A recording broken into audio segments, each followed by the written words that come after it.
Hello and welcome to what is now, I think, series 4 of the MeG Podcast.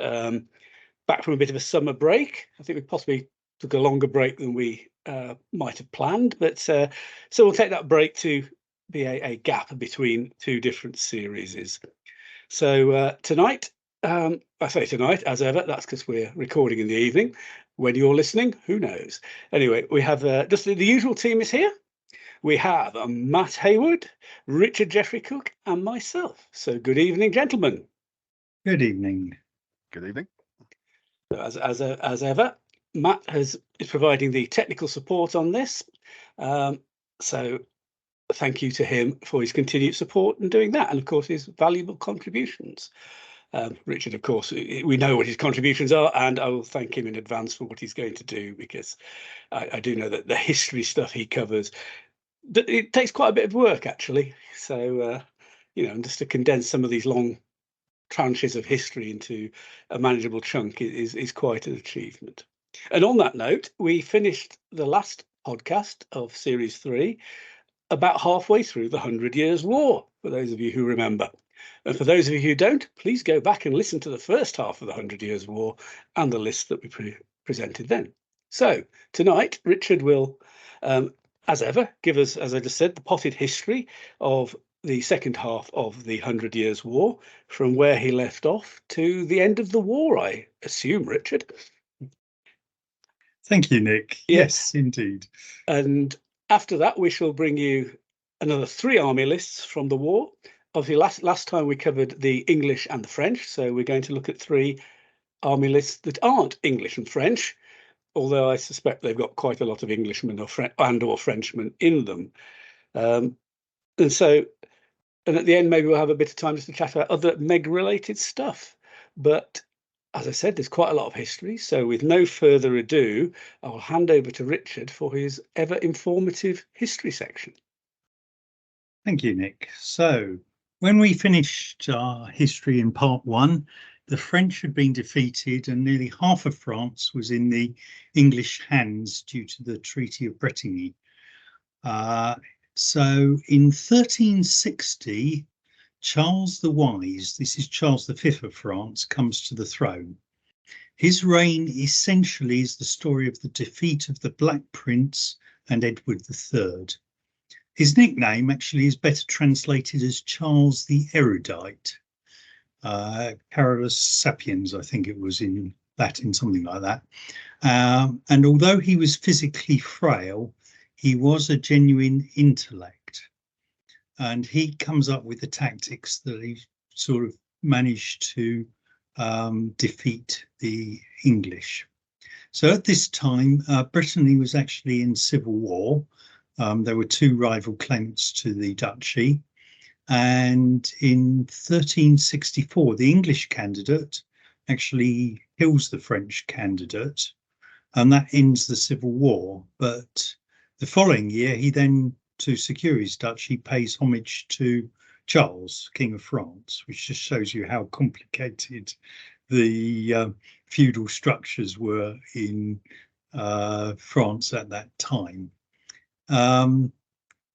Also in 1364, the King of Navarre, Charles the Bad, I do love the names they give the rulers at this time, actually revolted. And this was mainly because he'd been deprived of his Burgundian inheritance by the former French king, King John, who had given it to his son instead. However, his forces were defeated at Cocherel in May 1364, and the French then overran the Navarrese strongholds in Normandy. Really, from that point forwards, Navarre was no real danger to the French kingdom. The biggest problem at this moment in France was actually the free companies, basically unemployed veterans who were wasting all the country without cause, as it's described.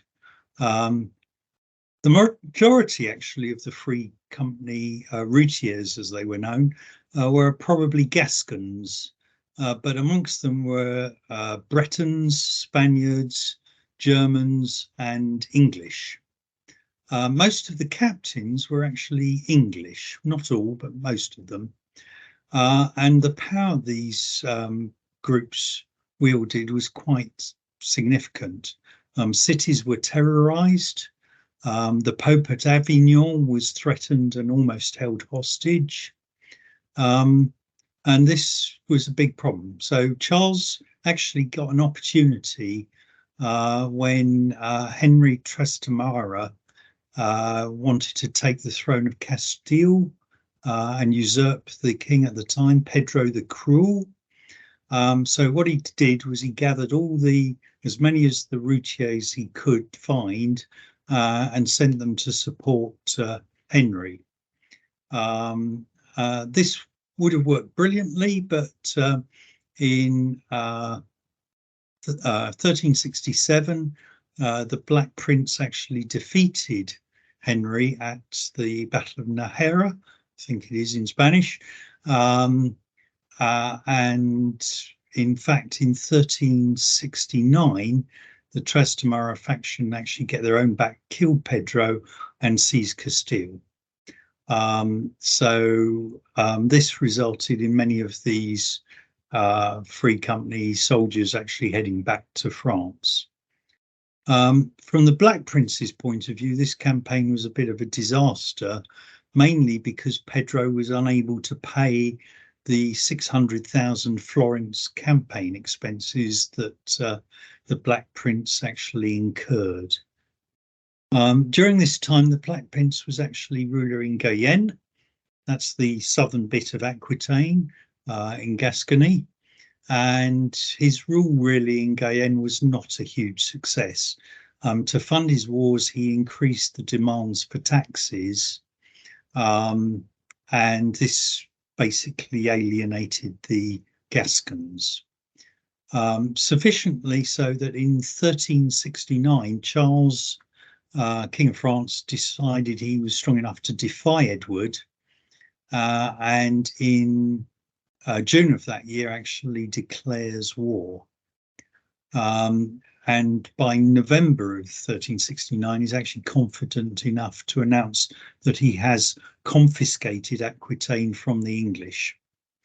The English actually are struggling actually to have the finances to raise troops, and they resort to employing the routier from the Free Companies, basically on chevauchés. These are rides just devastating the French countryside. In response, Charles actually develops and uses sort of Fabian tactics, actually deliberately destroying or removing any supplies to strong points before they can be taken by the Free Companies. This doesn't do a great deal for the French peasantry who suffer from this, but does frustrate the English tactics. And in fact, the French make steady gains, such that by the end of 1373, the English hold little more than Guyenne, Calais, and a garrison in Normandy. This is the French success is enough that in January 1374, a truce covering Aquitaine was agreed, and this truce was then extended in 1375. By this time, Edward III is getting aged, and he actually dies in 1377. I think he was aged about 65, which at the time was quite an old age. And he's succeeded by the Black Prince's 10-year-old son, Richard of Bordeaux. By this time, the Black Prince had also died. Despite this gap in succession, the war actually restarts in June of that year, although neither side really gains any sort of upper hand. In September 1380, Charles V, who had never been particularly well, also dies. So you have a situation where the kings of both England and France are actually minors. But this doesn't actually stop the wars. As well as in England and France, wars were to break out in Ireland, Scotland, Spain, Portugal, and Flanders. So the whole of the Western European countries are actually at war. To pay for this, high taxation is raised in both England and France, and this actually leads to revolts in both countries. The wars sort of drag on with no real outcome, and a truce is actually only signed again in 1389. By this time, actually, both kings had actually taken power and appointed their own ministers. A further truce is actually agreed in 1398, and this truce is supposed to last for 28 years. However, by this time, Richard had overcome the war party, so he's actually in total control in England, but he becomes so tyrannical that in 1399, Henry Bolingbroke is able to depose Richard and ascends the throne as King Henry IV. With me so far? Yeah, I think we're getting to Shakespeare play territory now, aren't we? Coming soon, yes. So in France, the situation's a bit more dire. In 1392, actually, Charles VI, son of Charles V, he actually goes mad. And when he's ill, the king is ruled, the kingdom is ruled by his uncle, I think, Philip, Duke of Burgundy. However, the king's favourite was Louis, Duke of Orleans. So when the king has periods of sanity, France becomes ruled by Louis.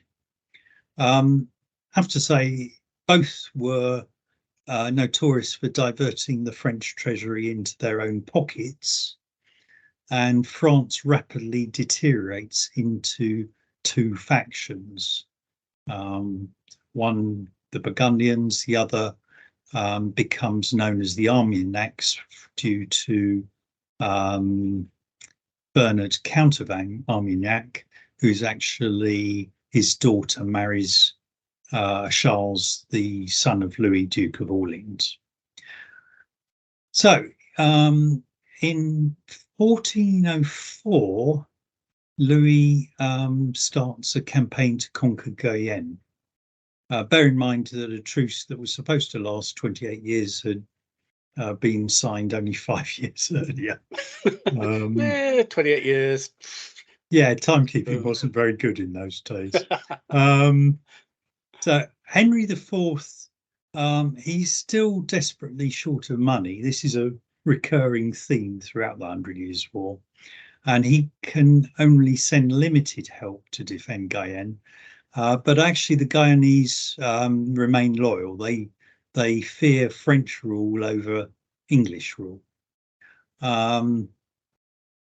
So that sort of drags into another war of attrition, basically. Meanwhile, the French themselves actually send 1,000 men-at-arms and 500 crossbowmen to help the Welsh rising of Owen-Glendower. But this force actually is really too small to be of much use to the Welsh, and has no real impact. But it's one of the few occasions where a French force actually lands in Britain. 1404 is quite a busy year, because in that year Philip of Burgundy dies, and he's succeeded by his son John the Fearless. John, however, is equally determined to rule France, and on 23rd of November 1407, Louis is actually assassinated on the order of Duke John. So this is the final straw, and France is now really divided into two armed camps, the Burgundians and the Armagnacs. Although at the time in 1407, the Armagnacs controlled Paris, by 1411 they've been ousted and the Burgundians are actually in control, and the Armagnacs actually decide to besiege the city. John is looking for aid, and he actually offers to marry his daughter to the Prince of Wales. And so an English army actually comes and breaks the Armagnac blockade of Paris. However, the Armagnacs think this is a good idea, and in 1412 they invite the English to assist them. Unfortunately, the English arrive too late, and the Armagnacs have already been defeated at this time. So the English decide, let's launch a chevauchée and raid the French countryside. The French princes, the major dukes, decide, well, we'll pay them off. This, however, proves to be a big mistake, because by paying them off, the English realise, oh, there's lots of money to be had raiding France, and it encourages them to return. The following year, 1413, Henry V ascends the throne. By this time, the Armagnacs had actually seized control, and John basically retires to his own duchy of Burgundy. But Henry is not bothered by any of this, and he decides to pursue an aggressive policy, and basically not only demands that all the terms of the Treaty of Bretigny are actually enforced, which will give him about half the French country, but also he actually demands extra territories on top of that. Not surprisingly, the French don't agree to this. And so in August 1415, Henry sets sail from England to capture Harfleur. His plan being basically to use this as a base for conquering Normandy and then taking Paris. The town falls in September, but in the sort of 5 weeks, something like that, that Henry is besieging Harfleur, he actually loses about a third of his army. Many from casualties from the siege, but also more probably from disease. Dysentery is rife throughout the English army. Rather than calling it a day, Henry now decides to go on a chevauchée, deciding to march via Paris to the 160 miles to Calais.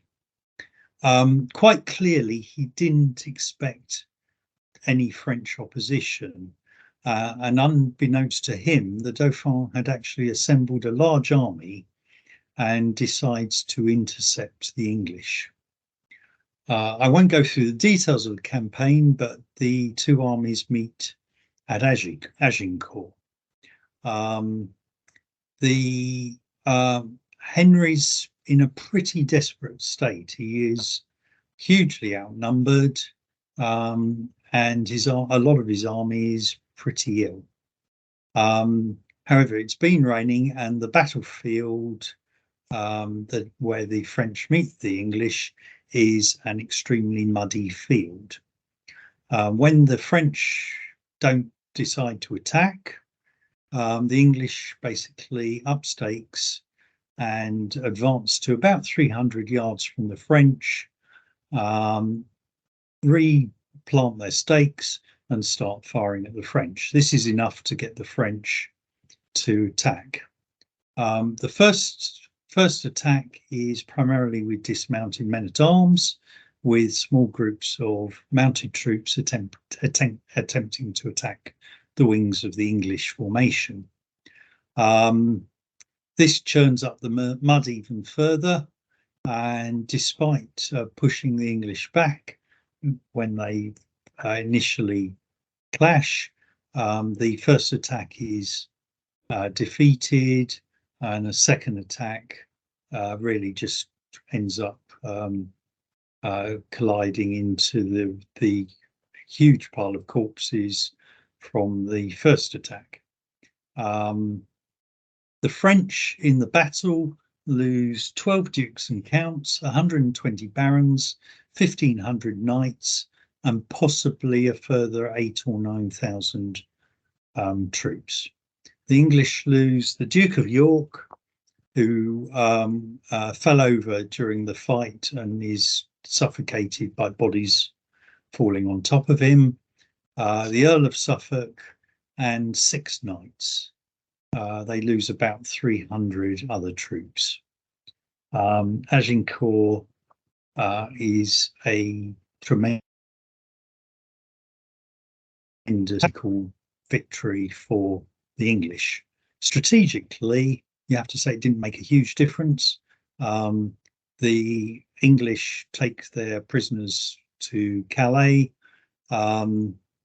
They are actually so desperate for food that many of the troops actually have to surrender their ransoms to the burghers of Calais just to buy food. And the only one who really gains out of it significantly is the king himself, who has all the major prisoners, and he ransoms to pay for his troops. Again, he's still desperately short on money. The most significant action over the next couple of years is actually Henry inflicting 2 naval defeats on the French and Genoese ships employed by the French, destroying the French navy as a fighting force. This is important because England still relies on the trade routes to Flanders from England, supplying wool and other goods. But the most significant thing probably in 1417 is John of Burgundy actually decides to acknowledge Henry as King of France. And probably he was hoping to do this, believing that an English king would be easier to deal with and will help him defeat the Armagnac faction, leaving John as the most powerful baron in France. In the same year, Henry launches a further invasion of Normandy, captures Caen, whatever it's pronounced, that town in France, in Normandy. Caen.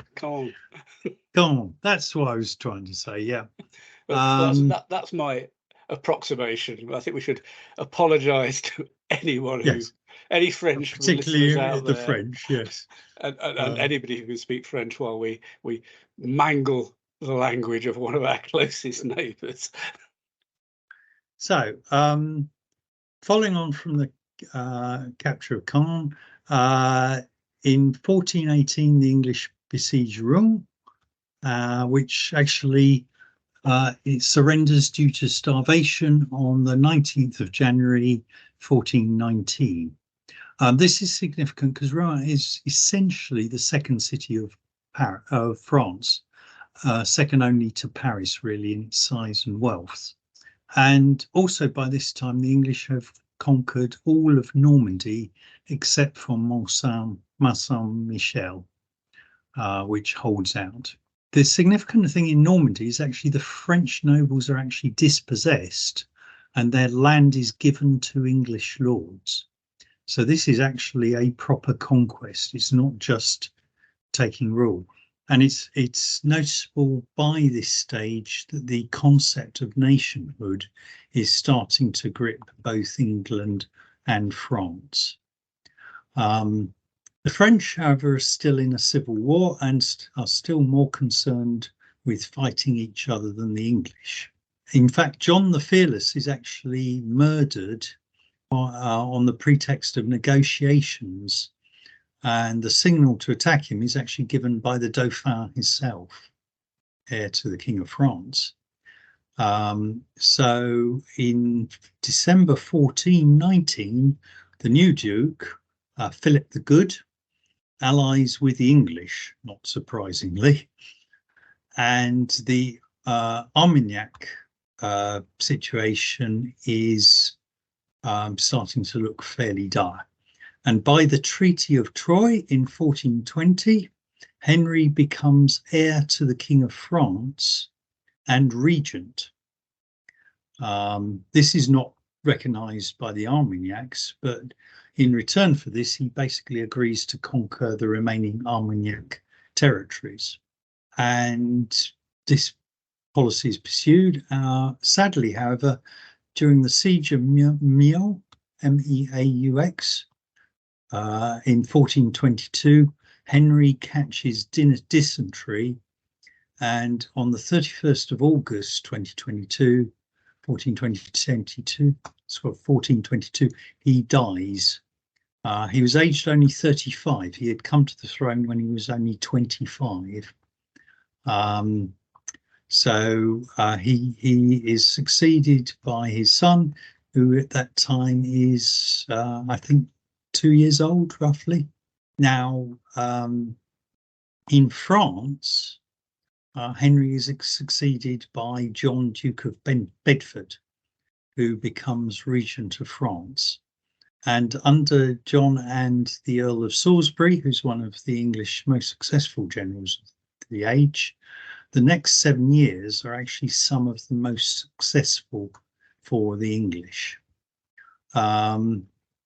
They make significant gains, and by 1428, the Dauphinist cause does seem lost. Despite the fact that Dauphinist France is still wealthier than Lancastrian France, the string of defeats seems to be rolling the tide only one way. And there it might have gone had it not been for a shepherdess who arrives and revives Dauphinist morale. Who can this be? The story of Joan of Arc is sufficiently well documented that I don't propose to cover it in any detail. Suffice to say that she was not primarily responsible for any victories against the English, but, as I say, was significant in actually reviving Dauphinist morale. And the apparent turnaround is actually what convinces the English that she must be a witch. And that sadly seals her fate. By 1432, the English position starts to deteriorate significantly. The English finances, which were never really secure, have by this time become insufficient to maintain the war. And the Duke of Bedford in this year is actually summoned back to Parliament in England. They actually beg him to remain in England as the King's chief counsellor. And this does nothing to improve the English fortunes in France. In fact, the Duke of Bedford was probably one of the few English nobles who actually genuinely enjoyed the company of French nobles and living in France. But sadly, by this stage, the tide of the war is definitely turning. His death in 1435 is coincidentally less than a week before Philip of Burgundy and Charles VII signed the Treaty of Arras. And by this treaty, Philip recognises Charles as King of France in return for large swathes of territory.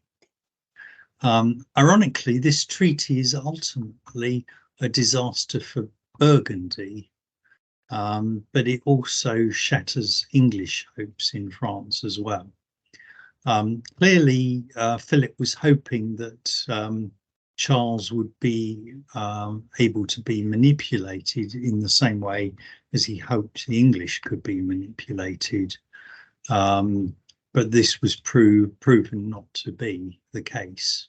From the years essentially 1435 to 1453 are a rearguard action by the English in France. At the end of the time period, the English's only remaining territory in France was Calais.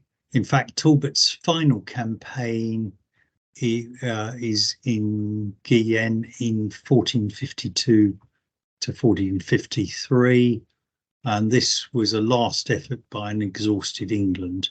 But the defeat at Castignan on the 14th of July 1453 really ultimately was the final blow in the 100 Years' War, and Bordeaux falls to the French, I think, less than a couple of months after the battle.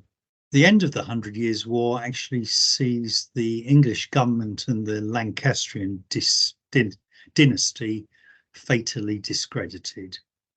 And the long and murderous conflict known as the Wars of the Roses, or the Cousins' War, breaks out in 1455.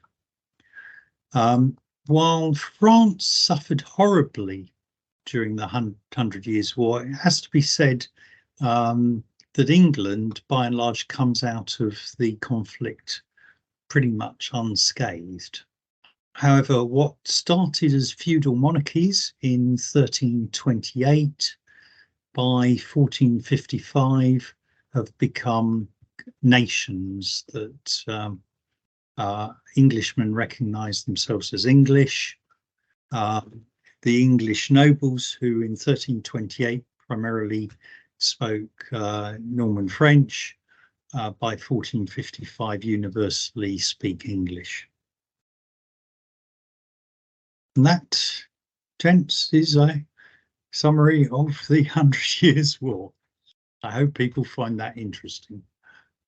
Richard, thank you so much. It is, basically over these two podcasts, you've covered the more than 100 years of the 100 Years' War in probably about an hour, all told, which is quite an achievement. In the notes that'll accompany this podcast when we publish it, we will include some book recommendations. There are hundreds and hundreds of books about the 100 Years' War out there, loads of information on the web. We'll sort of pick some interesting ones to recommend for you. But I think, it's genuinely a subject you could spend a lifetime at least studying and keep finding interesting stuff out of. I've just got to... Yeah. I'll mention that most of my the main source I used actually was A Brief History of the 100 Years' War by Desmond Seward. So we'll make sure that's included in the bibliography. Absolutely, yeah. But this has got a couple of things. Just, one about Agincourt. You highlighted the effect of the ground conditions, the mud on that, and I can say, having personally walked across a very soggy ploughed field in near enough full armour once, it's absolutely knackering. And that was back in the day when I was not as podgy and unfit as I am now. I was young and enthusiastic, and it's absolutely knackering. Armour, when it's reasonably well fitted, it does tire you out, but you can walk across a field, but not non-ploughed one, you'd be fine. Soggy ploughed field was just terrible. It was absolutely exhausting. It's very hard to convince wargamers to attack with close order troops, or certainly MeG wargamers with close order troops in what you'd probably regard as rough going. If you're lucky. Yeah, well, in MeG terms, that's probably better than difficult going, actually, in some ways. Into power bows supported by men at arms. So it's a difficult one to refight that in that sense. I think a lot of battles where you've got one side that attack what in retrospect, or certainly from Wargammer's point of view, is downright stupidity. You've just, it's a lot of our games are effectively one-offs. We don't have the political and campaign imperatives, I suppose. Yeah, I'd love if my opponents was to have that sort of approach. I must admit, but that would actually maybe not, because it's supposed to make it too easy, wouldn't it? Well, very occasionally I've had opponents who've done silly things, but probably not on that scale, I have to say. It was, yeah. It's another question. What it's a great what if question, I suppose. I just like your take on it. You know, Henry V was, for a while, technically the heir to the throne of France, and if he hadn't died, he might have been in a position to inherit it. So, do you think there's any chance that if he had inherited it and been crowned, that he could have made it stick, or No, was that just not going to happen? I think by then it was actually too late, and I think it would have resulted in civil war in France. I mean, history would have been different undoubtedly, but probably it would be impossible to hold both England and France, and eventually the two countries would split again. Always been my thought, because of course his son Henry VI was crowned, but he was crowned in Paris, wasn't he? Which technically isn't where French kings were crowned, if I remember correctly. Yeah, I mean, I believe that the English actually claimed the Kingdom of France right up until the middle of the 19th century. You're right. Yeah, I think we touched on that in the last one, didn't we? The arms of France were included in the Royal Standard for hundreds of years afterwards. So yes, claiming it and the reality, of course, were two entirely different things. Yeah. I've got one pedantic point I always like to make at this point. So about Joan of Arc. You know, is the witchcraft thing. Yeah, I would point out that she was burnt at the stake as a heretic. Yeah, because that didn't stop the English still regarding her as a witch. No, but if the English had executed her as a witch, she'd have been hanged. Yes, indeed. we hanged witches, we burnt heretics. But yes, no, they did absolutely view her as as a witch, you know. And my last annoying point for you, Richard. Go on. Because people always ask, I think I'll actually give you a chance to explain. It's those Frenchmen in Wales, because dear listener, I'm laughing because Richard's reaction was utterly predictable at that point. Oh, here we go again. Because obviously the Welsh Army List doesn't have a French ally, and lots of people ask about this. So I'm giving you another chance to explain why. You've done it many times before. Well, I still don't regard the French as having actually fought, and my concern is that you would continually see Welsh armies with French units disproportionate to the actual conflict. That said, I might be persuaded to allow a Welsh army a single unit of French, specifically for the 1 year. Allow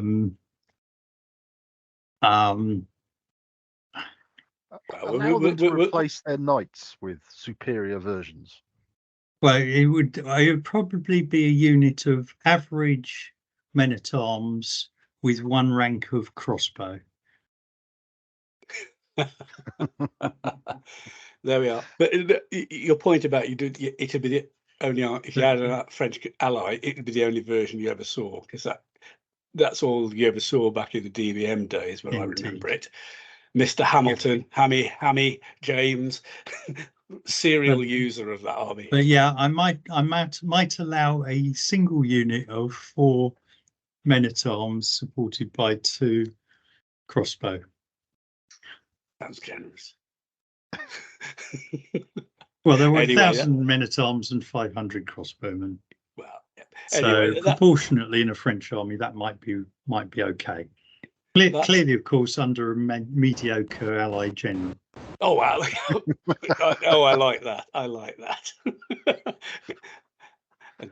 and then shame any user of the Welsh army who's ever asked about that contingent as to why they're not using it if they don't field it.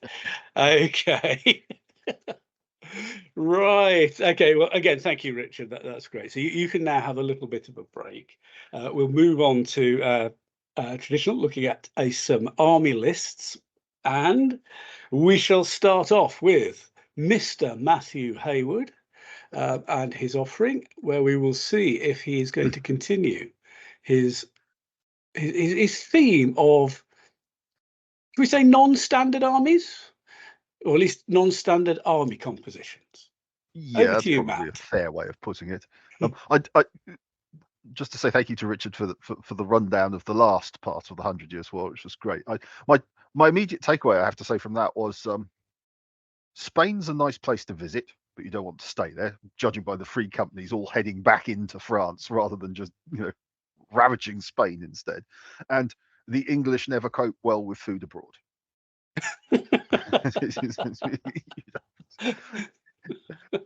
So there you go. But anyway, right, yes, on to lists. So I've gone with the Scottish in France because it's well, why not? It's a list that I have to admit does draw my eye periodically, and I probably will do it eventually. Not sure if it's an open or a themed army for best, but for those that aren't aware, it runs from about 1418 to about 1430. It has a compulsory professional army commander rather than your choice between instinctive and professional. But its sub-generals can be either. So that can, in some circumstances, be quite a generous and interesting tweak on the army. The terrain type is just standard, which I think is almost unique. I'm not sure I've seen that in any other list. I'm assuming they fought in a very specific part of France just to have standard. Or never made it to the coast, I guess. The camp can be unfortified or flexible. It's also quite unique in its composition of the list. You can have a Scottish general that can only command Scottish troops, and a French generals that can only command French troops. But in terms of what your generals are, the choice is yours. So you could actually have all French commanding a Scottish army. That would be a bit difficult. Oh no, you'd have to have one. You'd have to have one to command the compulsory Scots, but the rest could technically all be French. I don't recommend it. So could you have a French army commander with just a Scottish sub-general? Yeah, I think so. There's nothing to stop you in the list. So you could, yes, you could have a French army commander. So it would actually be a Franco-Scottish list, I'm guessing, Yes. rather than the other way around. Yes, I mean technically the Scottish commanders were French commanders because they were actually most of them nobles in France as well. Right. Oh, okay. Or employed by French. Yeah. Yes. Okay. Gotcha. Yeah. Fair enough. Yeah. So without further ado, what did I go with? Right. So I went with a legendary professional because if you can't spend 1,600 points on one thing, it's just not worth doing. So there you go, 1,600 points on a legendary professional general. Yeah, I know there will be discussion on that, I'm sure. But then I went with 3 mediocre professional generals. Come on, I have just spent 1,600 points on the commander, so I'm not looking to spend too much more on the commanders. So your army commander is actually paranoid and doesn't want anybody who might challenge his genius. Exactly. Yes, he wants to be the one to take all the glory and have sufficient commanders that he can blame because they just don't know what they're doing. But there we go. Yeah, so 3 mediocre professional sub-generals. I divvied them up 2-2. So the Scots army commander, Scots sub-general, and 2 French sub-generals. I have to admit I didn't put much thought into the general's allegiances, so to speak. Might touch on that in a minute. So there you go. So that gives me an immediate PBS of 9, which I think is quite tasty for that this style of army. In the end, the scouting is going to come out as 3, which again I think is quite generous for what is basically a foot army. I think for these sort of armies, that's pretty good. Yeah, I think so too. But anyway, the camp is flexible simply because I know what my dice are like with legendary generals. I will never attack. I will always defend. So I might as well have the bonus of the camp. So you'll only take a fortified model with you. Exactly. Yeah. yeah. Maybe I'll have one side caved in so I can pretend it's not fortified. But anyway, so yeah, flexible camp. You then got the compulsory Scottish men-at-arms, who are infantry, drilled close, average, fully armoured, two-handed cut and crush, melee expert. 6 of those, simply because they're horribly expensive. Then you have men-at-arms with lesser armour, who are same as the Scottish men-at-arms, but protected. And that's a tug of 8, which I think is perfectly valid and reasonable. 8 makes them quite survivable. Two-handed cut and crush and melee expert just depresses any fully armored men that are out there, quite frankly. you think, well, you're almost 2/3 the cost of me and you're beating that snot out of me. That's not fair. Sorry. Right. And then we have the 2 blocks of compulsory archers, because you have to have a minimum of 12 Scottish power bow, which are archers, infantry, formed loose, average, protected, experienced power bow. So 2 tugs of 8. You've then got, which is essentially a Scottish filler, the ribolds, I think is how it's pronounced, which are infantry, tribal loose, average, unprotected, unskilled javelin, short spear, combat shy. 6 of those. Absolutely useless, but it does mean I have an extra tug. And then we get into the French contingent, which is 2 tugs of 4 of the valet de guerre, which are cavalry, formed loose, average, protected, charging lancer, melee expert.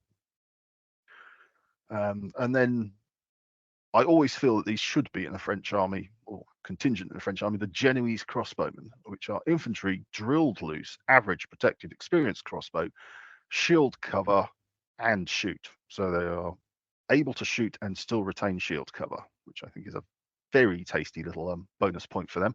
And you have to, and I've taken 8, so it's a tug of 8. And then to ride through the Genoese crossbowmen, I've brought the French knights. Again, it's traditional, I'm sure. Back to Cressy.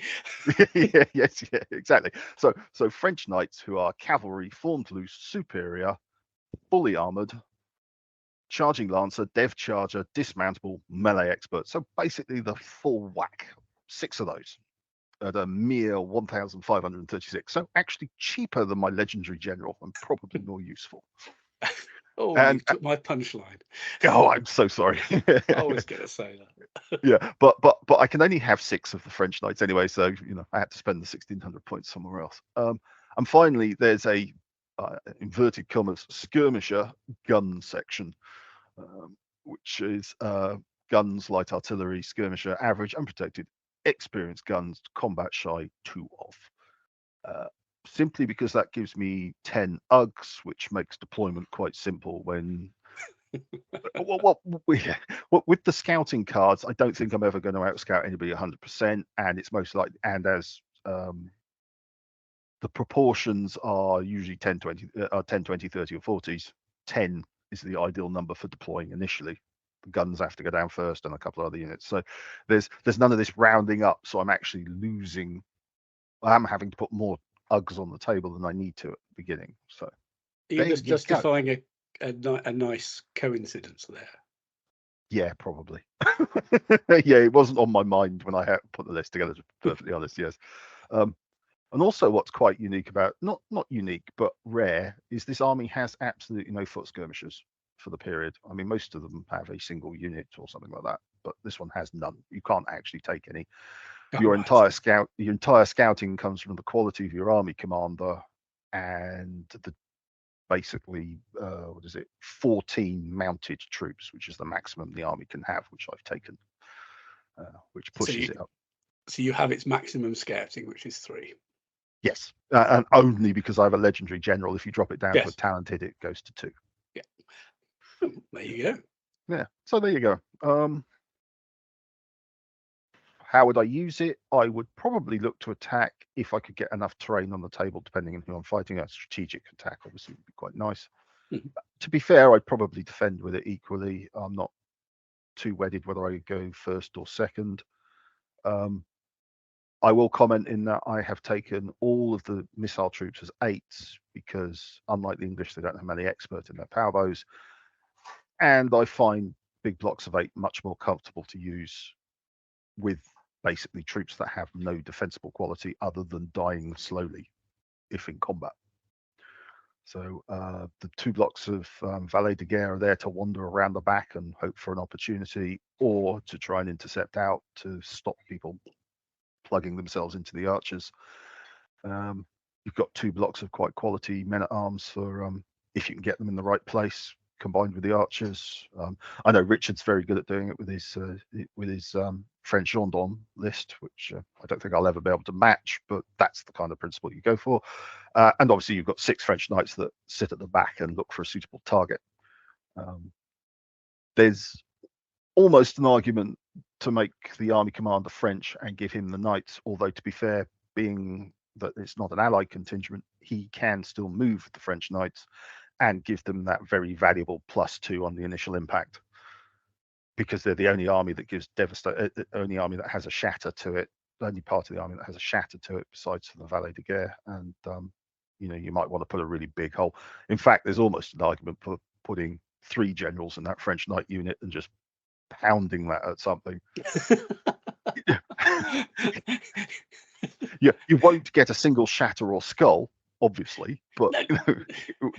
you guarantee 3 wounds. Exactly. Yes.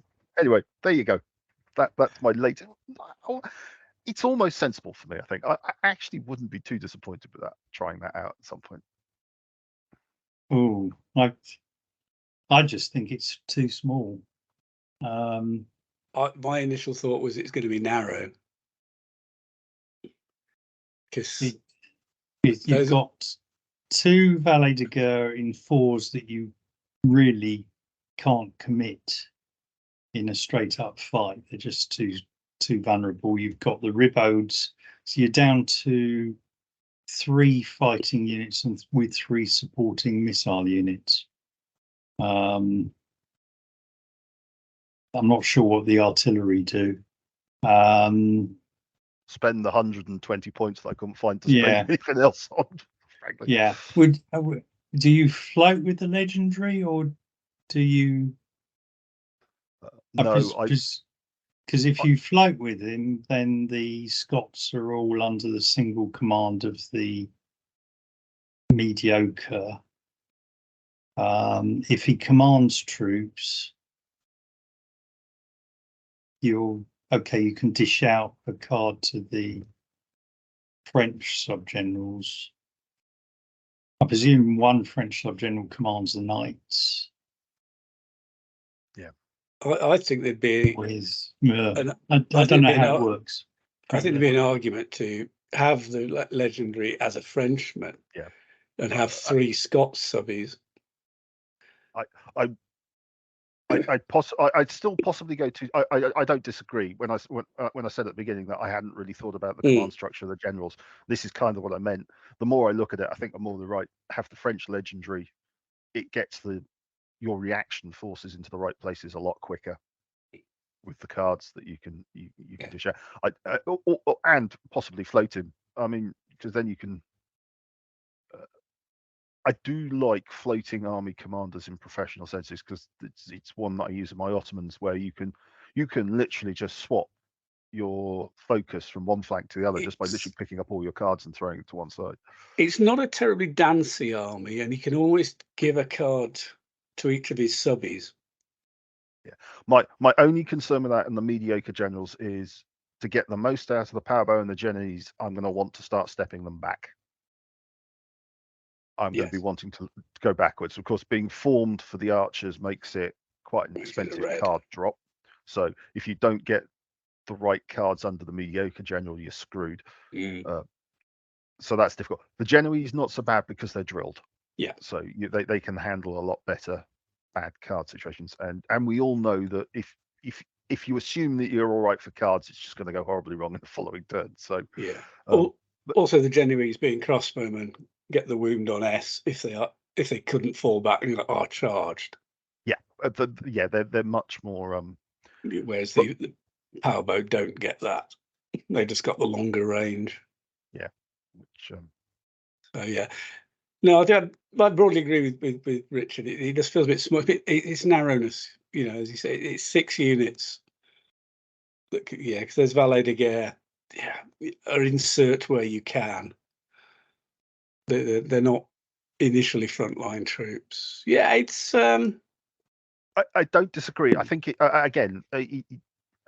it's one. I think it needs terrain of some description to play around with. Yeah, it's one that at a billiard table would really give it a bad day. Oh yeah. It's not top of my Yeah. I'm not taking it to skulls. Let's put it that way. Yeah. Well, I mean, I think we had similar sort of comments in the last podcast on 100 Years' War, wasn't it? They are. I think these armies are coming out. They are very much for the war they fought in. Yeah. So that one, yeah. It's interesting. I mean, it has to be said, the legendary general leading those French knights could do something absolutely horrible to somebody. And they are all superior, fully armored chaps. There's none of this second rank sergeants or anything. No, there's no filler. I mean, you There's no literally filler. have to kill 3.5 of the good ones. Yeah. Hence why they cost nearly as much as your legendary general. Yes.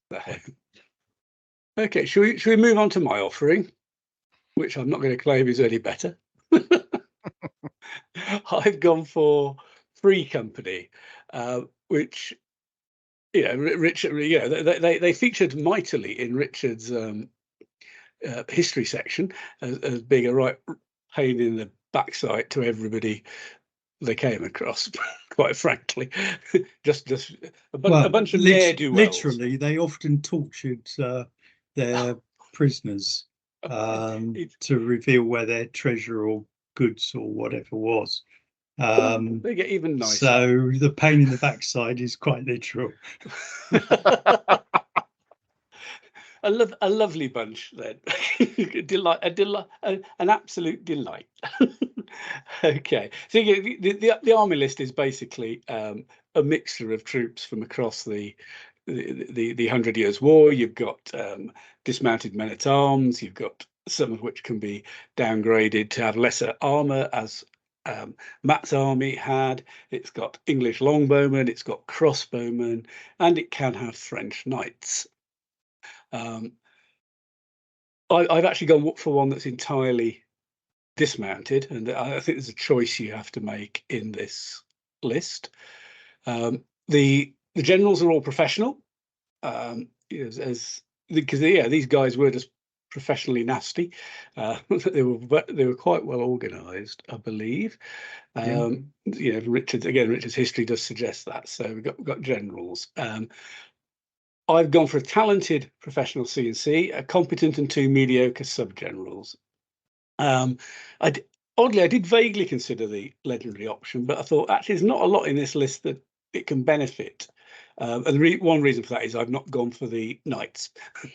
So there's nothing there with that shatter, which the +2 can really, really help you with. Although +2 in an ongoing melee is never to be sniffed at, there's something really spectacular about your legendary general leading charging lancers, devastating charges, superior into something. I've got poor unfortified camp. No, nothing spent there. I think the Free Company can only have an unfortified camp. Anyway, the army I've gone for are 2 units of men-at-arms who are drilled close, average, fully armoured, 2-handed cut and crush melee expert. 2 8s of those, big chunky units. A unit of veteran men-at-arms, and these don't appear in many lists. Infantry drilled close, superior, fully armoured, 2-handed cut and crush. They don't get the melee expert, but they get the superior. So same fighting capability in ongoing melees, but 1 better in the charge. I've got a little unit, a 6-base unit of men-at-arms with less armour, drill close, average protected, two-handed cutting crush melee expert. I think ideally I'd have liked that as an 8, but I didn't work the points out. 2 units of English longbowmen, formed loose, average protected, experienced power bows in 6s. 3 units of crossbowmen, formed loose, protected, experienced crossbow, again in 6s.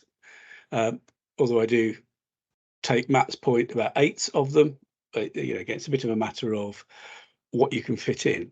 I've gone for the. Sorry, I was going to comment. I think the 6s actually work because you can slot them between the men-at-arms. Yes. And that's actually quite an effective tactic, and one that really isn't open to the Scottish in France. So while I think Matt's right for his argument for 8, I think in this army the 6s actually really work well. Oh, excellent! Obviously, I was a genius just picking that for that reason. It's an ongoing, and also got 3 units of them. Anyway, Matt mentioned about the single unit of skirmishers some of these armies can have. I've got one: unit of Gascons, infantry skirmisher, average unprotected, experienced javelin, combat shy, a 9-base unit. Yay! And like Matt, I've gone for a unit of guns as well: average unprotected, experienced guns, combat shy. I'll be honest, I think I went for that because it's still off that. Oh, they're so much cheaper than they were in previous years. Because I can see the advantage of 1 unit of those just for pinging things at longer range. And if you're in a wider environment that might have war wagons, it can cause people to stop and think. The reason, as I said the army can have knights, but I decided to go with the infantry. I just did. In some ways, you're almost swapping a unit of those men-at-arms for a unit of knights, and you've still got to find some points. Because I think if you were putting a unit of knights into this army, like Matt's, you'd want to go for that full, fat, superior, everything, including the kitchen sink, and just over 1,500 points. I wasn't happy with what it looked like. Anyway, this army comes out with a PBS of 8. And a scouting of 2. So, the difference of that with Matt's is I've got talented, he's got legendary. I did go with talented to just slightly increase my chance of being able to dictate the terrain and invade, defend, but obviously the legendary would be likely to trump me on that. As Richard has just alluded to, this army will work on the interaction between the men-at-arms and the shooters. We've got the 2 8s of men-at-arms, the big stonking force that takes quite a bit to get through.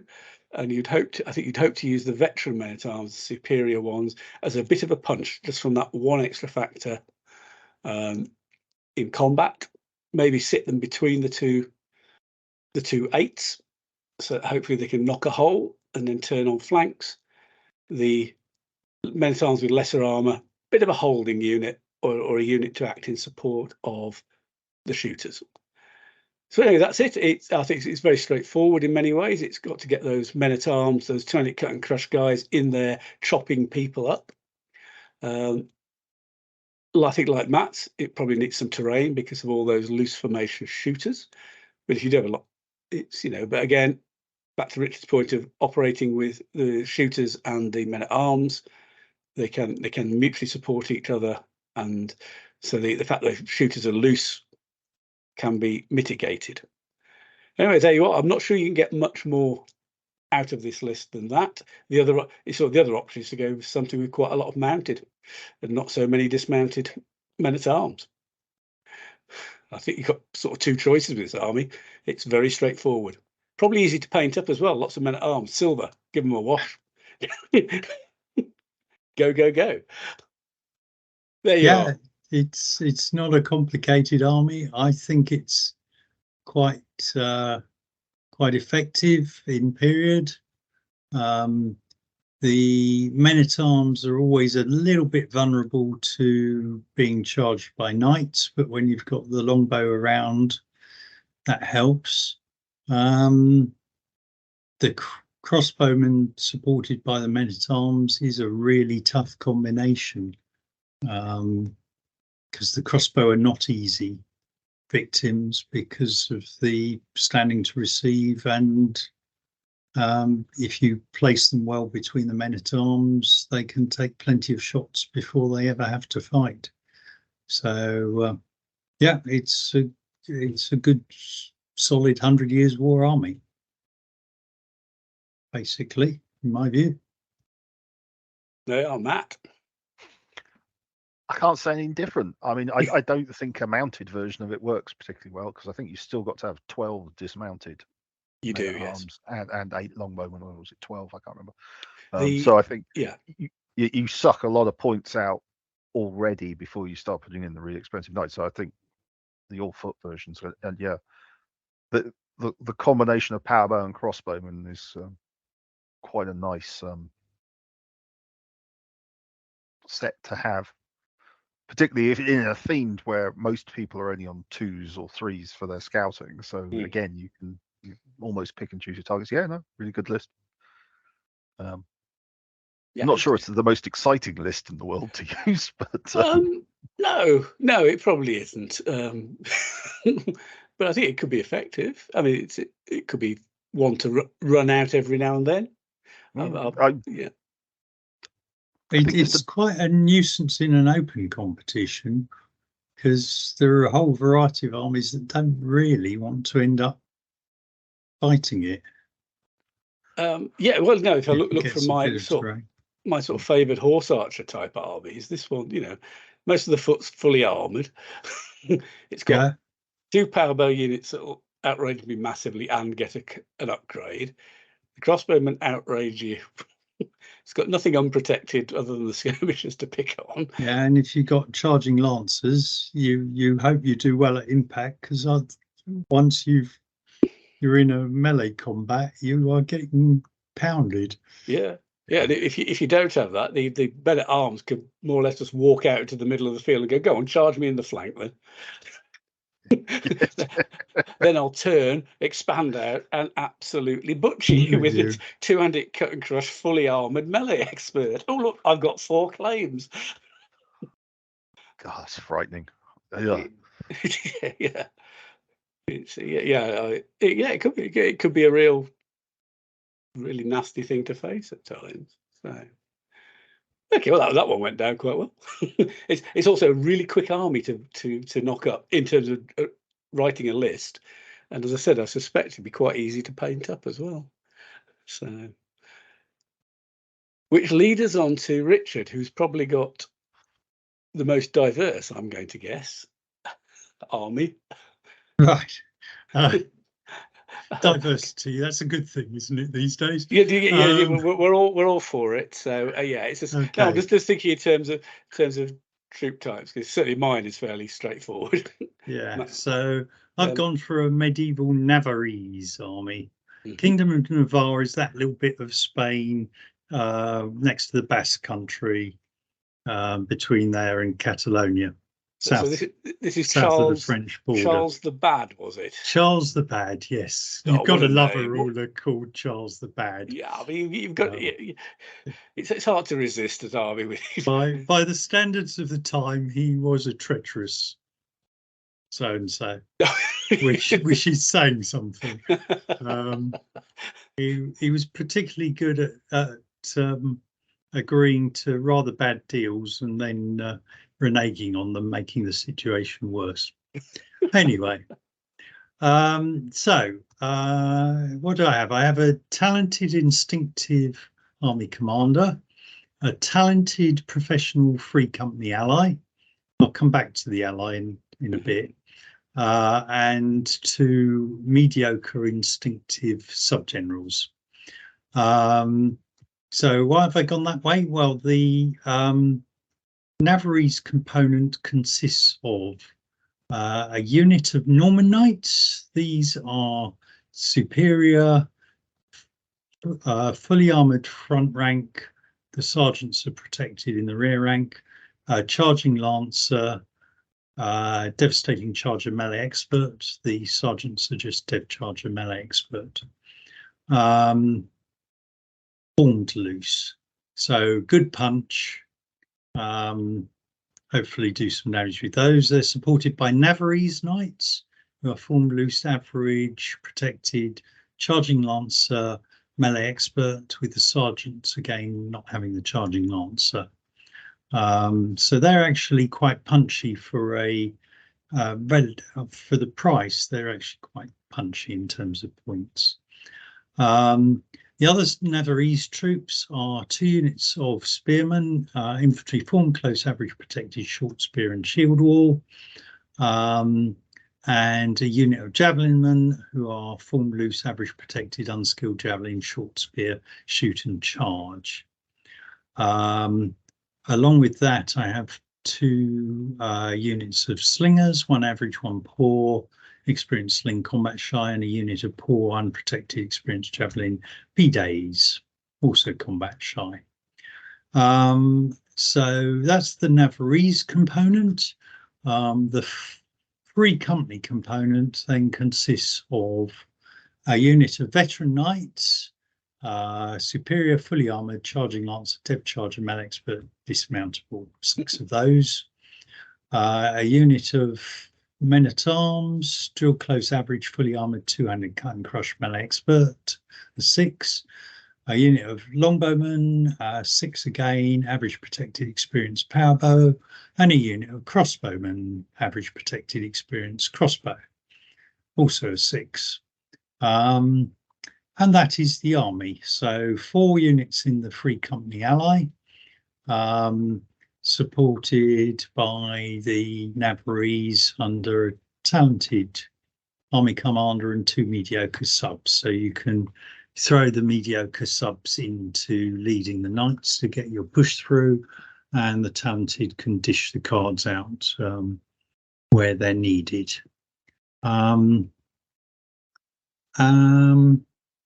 Yeah, standard coastal and mountains. I gave it a poor unfortified camp.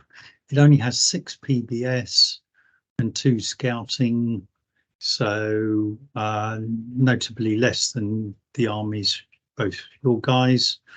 But something a bit different.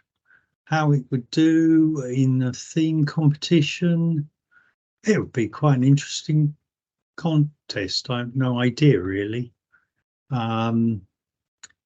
I think against the other armies, it's probably potentially being outshot a bit, but it's got some solid spearmen, and it's got a punch with the knights, particularly the Free Company and the Norman Knights. I'd give it a go, really. Yeah, I quite like the look of that one. I think it's more flexible than certainly my Free Company. Yeah, against the Free Company, I'd want to try and shield off my knights from your power bow and see if I can charge the men-at-arms.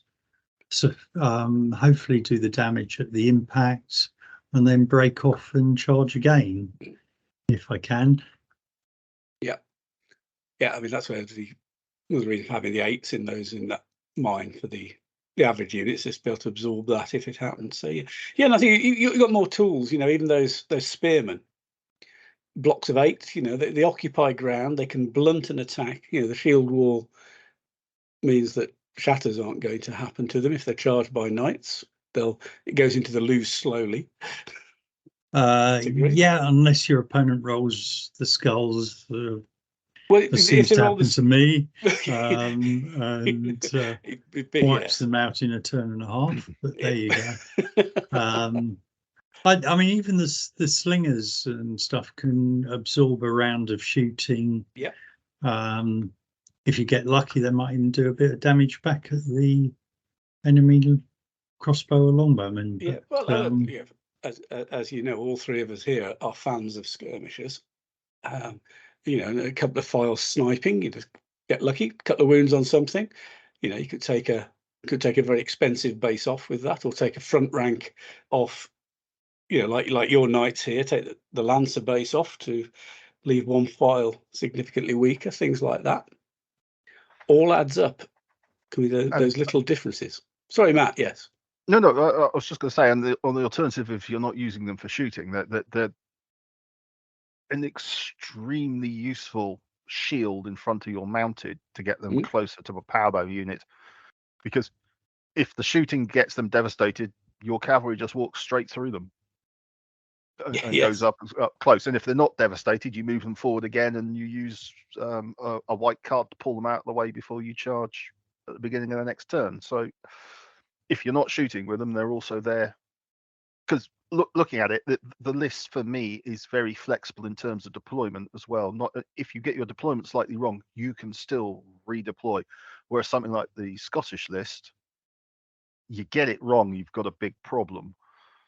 So yeah, I like it. It's got that flexibility. It's got the mounting. It's one of those lists that's just got enough mounted that if it gets in the right place, you are in a world of hurt, because they are so hard to stop. Yeah. So, as Richard said, if you could put the Norman Knights and the Free Company Veteran Knights in together, that's a lot of superior charging Lancer Dev Charger. Any shatter could just then roll down the line with the old +2 on that. And that could put somebody in a world of pain, and knights are maneuverable enough to get into a position. And as you say, maybe screen them, or or you're just holding something up with a spearman while the knights get to the right position. Okay, you might say, I'll lose a spearman unit, and then your two really powerful knight units crash through 2 or 3 opposing units, and you're 3-1 up sort of thing. Because I have to say, I'm genuinely not too scared about charging superior knights into power bow. Or if it's a block of 24 power bow, but if it's in the open, the odds are in the knight's favour. Yeah, very much so. Particularly if you can screen it in the advance, so you're not getting sniped before the only shot they get at the knights is when you charge. Yeah. And as Richard's already given them enough generals that they can actually push through. Yeah. Yeah. Yes. It will make your opponent think, which I think is one of the bigger advantages of whatever design of army you come up with. If you can make your opponent think, you're immediately starting to win, because they're losing track of what they're trying to do, trying to work out what you're trying to do. Yeah. So bit is it philosophical or no? I'm not sure which one. It's wise words, isn't it? If you force your opponent to dance to your tune, rather than don't interrupt an enemy whilst he's making a mistake. Well, there is that. If he's cocking it up, just let him get on with it. Absolutely. But I like that list. If by what you've got or you're doing, you force him to make a mistake, even better. So I think probably fundamentally all three of us tend towards slightly more toolbox army lists that can do a few things. One of my reservations about that Free Company I did, it doesn't have that many tools. Although, as they always say, the hedgehog has one trick, and it's a very good one. So yeah, no, I think, and I think some of the Spanish armies can be quite popular in use as well. I think just because they've often got a little bit something different that other medieval armies don't, be it light troops, either on foot or mounted, or something like Almogavars or something. Yeah, Crown of Aragon, which is increasing in popularity, I've noticed over the last year. Again, do we blame Hammy for that one? Oh, probably. He's a good person to blame for most things. Yeah, because he took it to one list, and then Lee took it to the Outremer and Reconquista and won that 4 straight victories. I think it might have been the same army, might have just copied Hammy's or tweaked it slightly. So yeah, I think the Crown of Aragon, I think, is a good list. Okay. I suppose we ought to just finish on the list with the traditional question. Which one would we prefer to use if we had to choose? Richards, definitely. Yeah, if I was taking one to a competition, I'd definitely take Richard's. I would take mine purely because I'd have a commander called Charles the Bad. Well, not going to get any argument here. But certainly, I'd be very happy to use the free company I did for the odd game here and there, or a one-day comp or something. But I think when you get into 4 rounds or something, I'd probably get a bit bored of it. I'd take the Scots to a themed 100 Years War-ish late medieval competition, I think, just for something different. But yes, I think if there was such a competition, I think you'd have to be careful what you allowed. If you start letting some of the Eastern Europeans in, I think you just see those swamp it again, possibly just on the more interesting in variety. Yeah, I think a lot of us like a bit of variety, don't we? Yeah. Well, particularly as the Hussites fit firmly into the time frame. So, hence why we've got the artillery in, Matt. Yes. We were thinking just in case. Okie dokie. I think that's moved on, done the army list. So we've done a history bit. So I suppose it's the other things in Meg world. We always seem to move on to about this point, and obviously it's about 2 months since we did one of these, so a number of things have happened, not least BritCon happened, which we all went to. I had great fun. I thought it was a real success, and I think it's the biggest Meg BritCon. I think it was one of the biggest MEG competitions, full stop, wasn't it? Yeah, so far? It was. Yeah, 35 was it? With 35. Yeah, I mean, there was a slight unfortunate thing with that. Four of the guys playing had originally wanted to play Reg, but that fell through, and they moved across to play Meg. But yeah, I think we're at 35. And people will obviously at this point going, odd number. How did you cope with that? Well, I think we were very lucky, and thank you to everybody who did. We had volunteers every round for somebody who would just sit out that round and forego one of their games. So thank you to everybody who did that. Who did step up? We might as well name and shame them, surely. And just Jamie Mayers did. I did. Pete Cross did. Jamie Mayers did. Oh, good grief. And I apologise, I cannot remember the other two off the top of my head. Should have looked it up.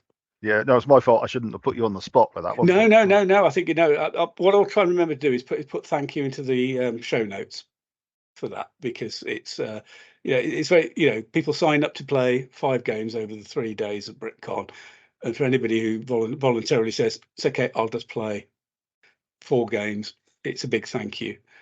I did the Friday, because I was organising. I think it's sort of it allowed me to drink some more beer than I would have done. But actually, I probably just drunk the same amount of beer anyway. But it did allow you to wait a service to my table, though, after bringing me drinks. Yeah, I think the impression everybody enjoyed themselves at BritCon. I think it was a good weekend. I thought it was a great weekend. Yeah. And I think we said last year the venue VHS have got now at Nottingham Trent Uni is a good one, and it's very, very convenient to get to. So if you haven't been to BritCon before, I'd suggest have a think about it. Come to one of the bigger competitions, 5 games over 3 days. You could play anybody. You could win it. Who knows? In terms of army lists, it was certainly one of the most varied fields that I've list checked. There were no theme within the open. It's often you see a pattern, but not this time. The lists were all over the shop. From what we had a Spartan list up until I think Richard's gendarme list was probably the latest in date. I had later French ordnance, so that later French ordnance. Sorry, 1480 something. Yeah. So yes. Yeah. I think you had one of the later, and Yeah, Hunter with his Hunter with his Bedouins. I have my 2 Ottoman armies there, which you don't often see. Yeah. Although me and Graham are a bit special when it comes to our Ottoman armies, so it's possible. Yeah. That's Mr. Clacko, wasn't it? Yes. Yeah. Yes. Yeah. Yeah. No, it's no. You're right. It was a good range. Yeah. Across the period from so the I think that Spartan you mentioned was probably the earliest army, wasn't it? Yeah, I think so. Yeah. Yeah. Anyway, for those interested, the army lists are up on the blog website. So there's links all over the place. So when you go to the blog to look at the show notes for this show, scroll down a bit and you should find all the BritCon lists there as well, all 35 of them. So you may find inspiration. You might find you scratching your head and going, what? But that's why they're there, for all of us to puzzle. So yeah, so I'm sure we'll be back there next year. So we've got Chariots of Fire this weekend. I think Richard and I are going to that one. Boards and Swords.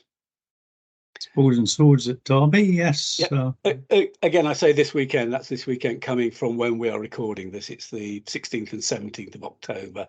So probably September. When you're listening to this, folks, it's been and gone.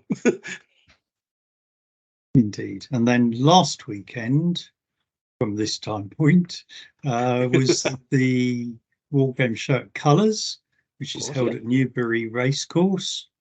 And we held a MeG Pacto event. So this is not a tournament as such. It was just a group of us getting together, putting some tables on, and also providing the opportunity to demo the rules and teach the mechanisms to anybody who was interested.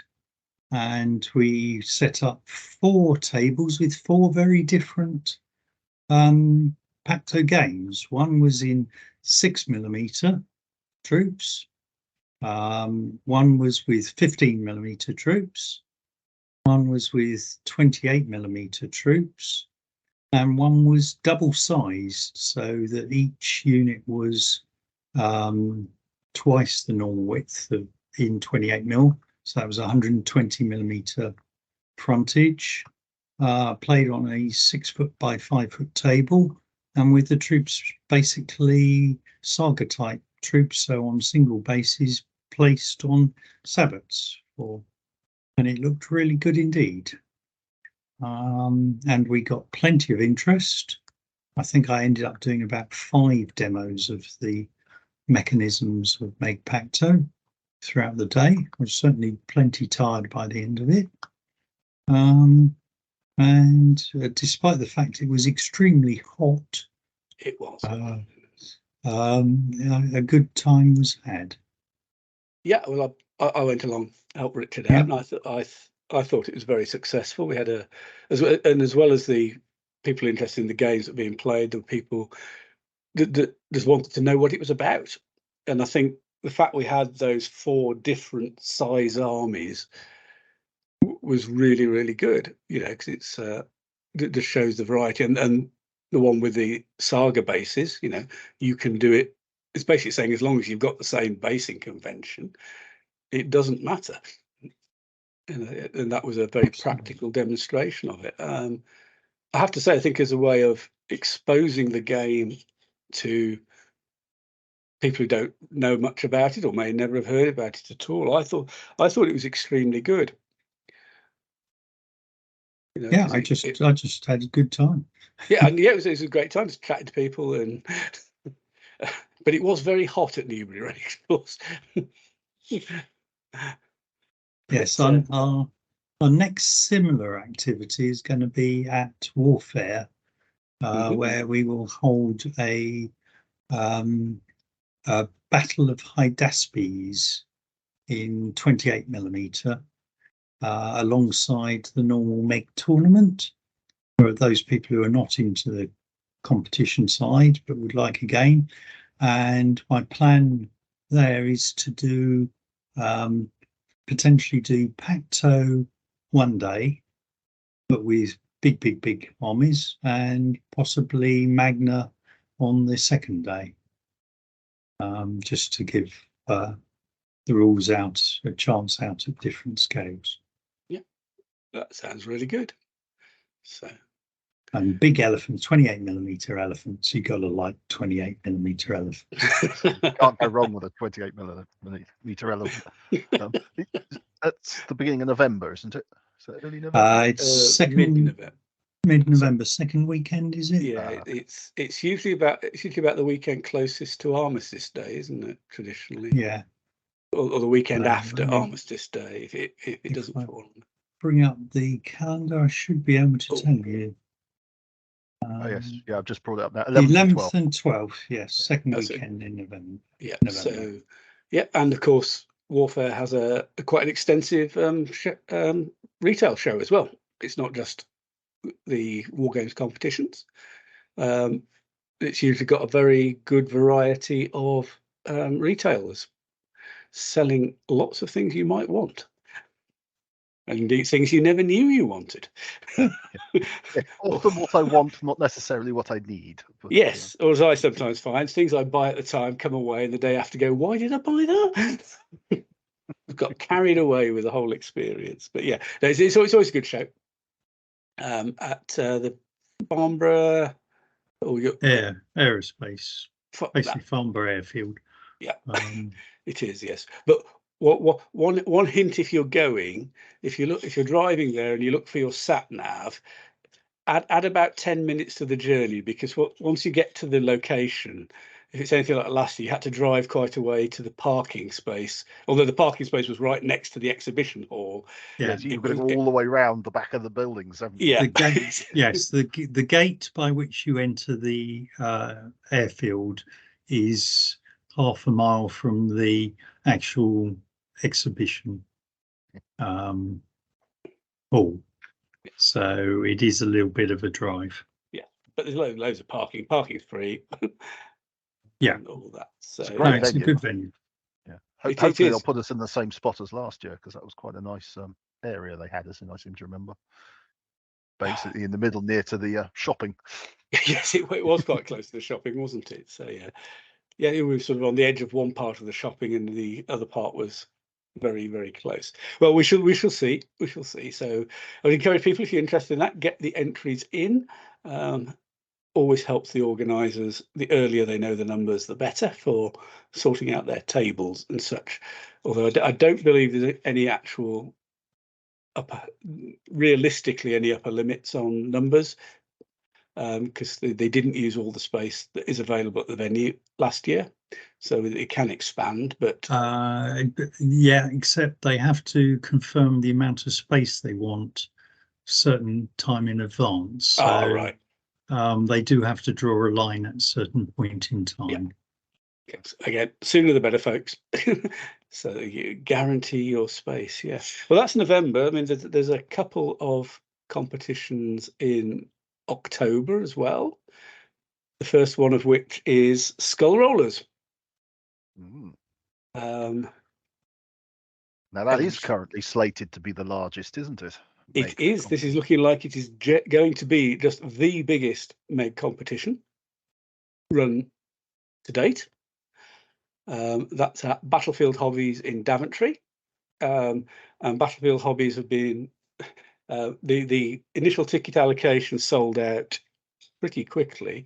And Hammy and the crew at Battlefield Hobbies did some work to see if they could accommodate some more. And put some extra tickets on sale, because they worked out they could fit more people in by utilising bits of space that they don't normally use.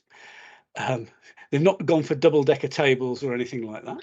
It would be quite exciting. So there are still a few tickets on sale for that, I believe, but we could have well over 40 people for that, I believe. It does bring a different meaning to top table. Sorry. Thank you for that Hayward. Don't give up the day job. Indeed, yes. I think so. Yeah, I think there are still a few tickets available for that one. So if you're interested in that, it's an open competition. Any army from any of the published PDFs allowed. I suspect it's going to be hopefully like BritCon, it'll be a really, really good variety of armies. So with that, and later on in October there is Deventio at Boards and Swords, run by the ever wonderful Mr. Will Denham, and that is a classical competition. He says it is, yes. I hesitated then. I'm sure I know full well it's a classical. Yes, Deventio is the classical one. He runs Toil as the time of insufficient light, because we don't use the term Dark Ages anymore, or early medieval if you prefer. So yeah, and I understand there are still tickets for that one as well. So if you want a classical run out in Derby, at Manny's venue, Board and Swords, get buying your tickets, folks. Check out those classical armies again. So I think that's probably it for competitions in the foreseeable future. I will mention also the week before Deventio is the Society of Ancients conference, which is held at Madingley Hall in Cambridge, and is a really excellent event.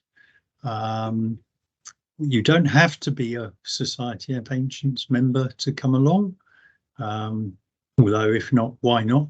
But the basic theme, it runs Friday evening through to Sunday. We have ball games generally on the Friday night after dinner. We have on each of the days on Saturday and Sunday a sort of 1 hour presentation by a really genuinely good speaker, followed by 3 to 4 hours of gaming, and we do that morning and afternoon on both Saturday and on Sunday. You can come for just a day, or you can stay residential the entire weekend, and lunch and dinner are included if you stay. Lunch is included if you just come for a day. There we go. And as I think I commented to you earlier this year, Richard, I hadn't been aware that you could just do the day, because that week, certainly for me this year, that weekend wouldn't be good for a whole weekend. But if I'd have known earlier, if I'd actually read the information that the Society of Ancients put out quite regularly, it's not a secret after all. I might have done that. It's certainly on my list to not this year, I'm afraid, but in future years will definitely be on my list of something to do. All details are on the Society of Ancients website, www.soa.org.uk. There we go. Bit of a random question, because I keep meaning to ask you whenever I see you, Richard, but I keep forgetting. Is the Society of Ancients magazine hard printed, or can you opt for an electronic copy? It is currently it is still a physical copy, 6 issues a year. Ideally, you subscribe for 6 issues. Current membership is £27 for those 6 issues.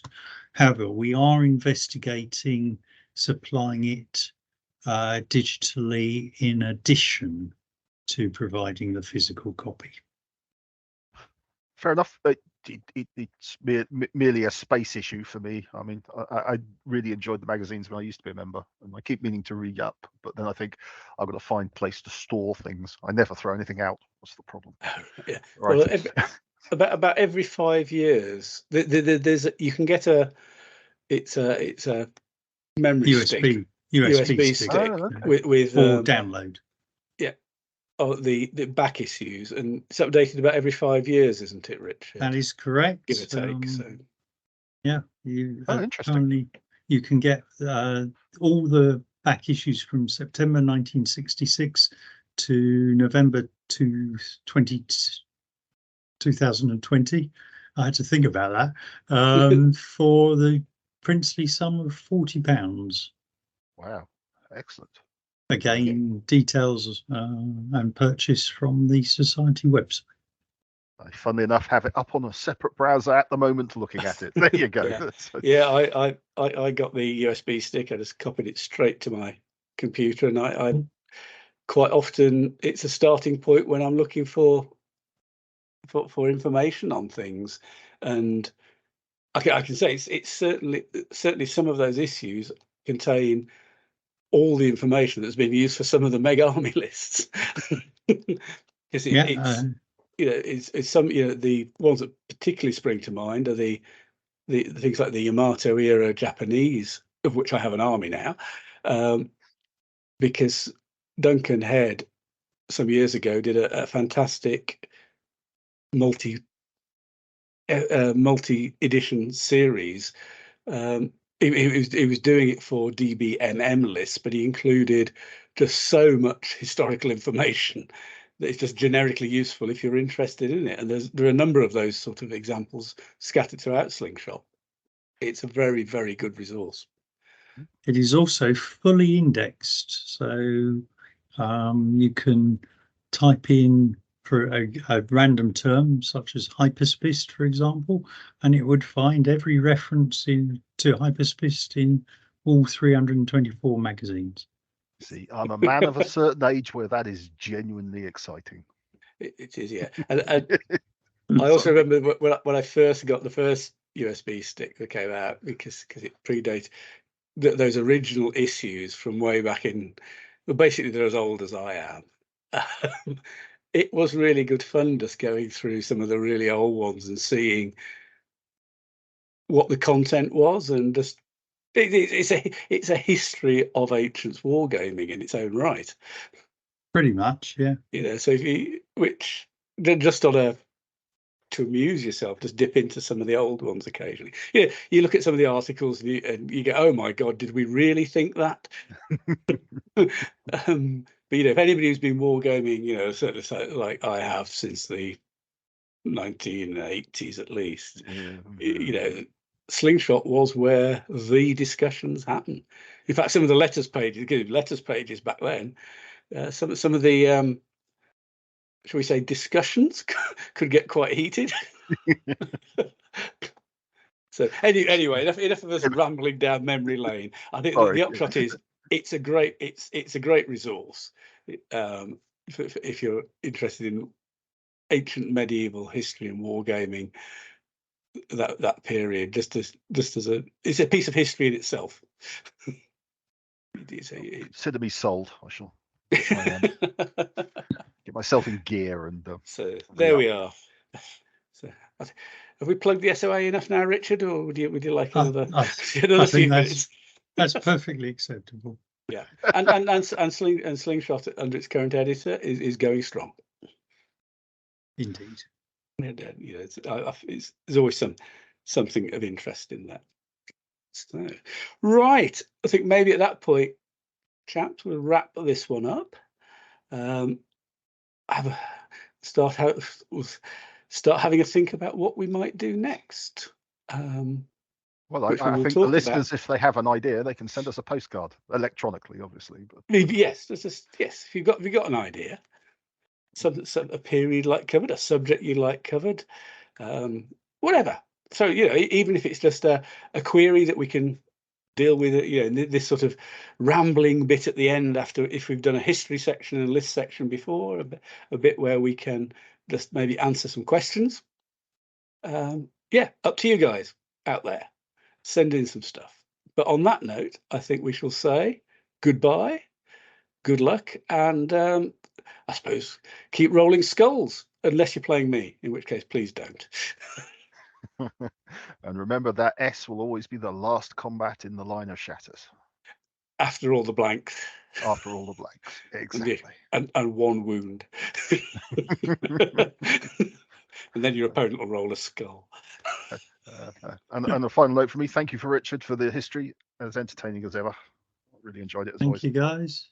So see you next time.